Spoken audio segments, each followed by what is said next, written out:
नकचढ़ी बहू मिल जाए किसी सास को तो नानी याद दिला दे, तब तो सोने पे सुहागा हो जाए।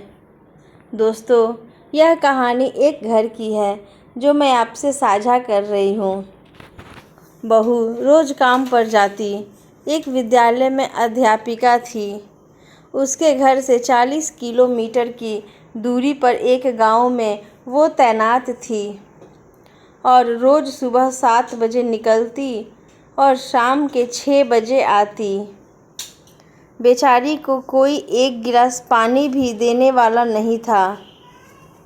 तिस पर सास की कड़क प्रवृत्ति, और तो और आते ही कोल्हू के बैल जैसे काम में जुट जाती और पति बेचारा अपनी माँ के विरुद्ध कुछ नहीं कह पाता था।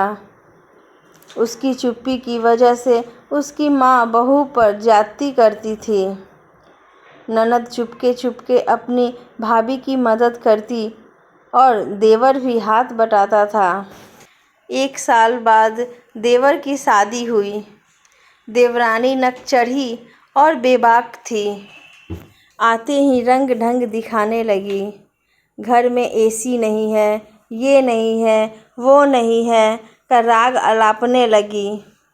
घर में क्लेश ना हो इसलिए देवर अपने कमरे में एसी लगवाया और अपनी भाभी के कमरे में भी लगवाया।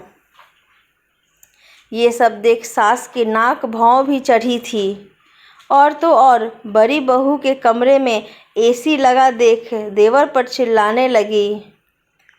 क्या ज़रूरत थी भाभी के लिए एसी लगवाने की?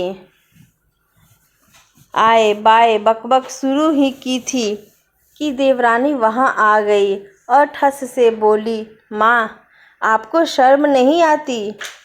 आप बहू की कमाई खा रही हैं, उनके पैसे से घर का खर्च चलता है। जानवर की तरह बर्ताव करती हैं आप भाभी के साथ। 60,000 रुपया उनका बहुत भाता है आपको, और उनके लिए सुख आराम रास नहीं आ रहा। ये एसी मेरे पैसे से लगा है, आपको कोई हक नहीं है बोलने का। आपकी ना दमड़ी ना चमड़ी लगी है इसमें। छोटी बहू की बात सुनते ही सास का मुंह लटक गया और रसोई घर में बड़ी बहू ये सारा माजरा सुन रही थी। मन ही मन खुश हो रही थी कि अब सास को देवरानी ही सबक सिखाएगी। जो काम वो नहीं कर सकी वो देवरानी ने कर दिखाया। बाद में सास ने बोलना छोड़ दिया। अब आया ऊँट पहाड़ के नीचे।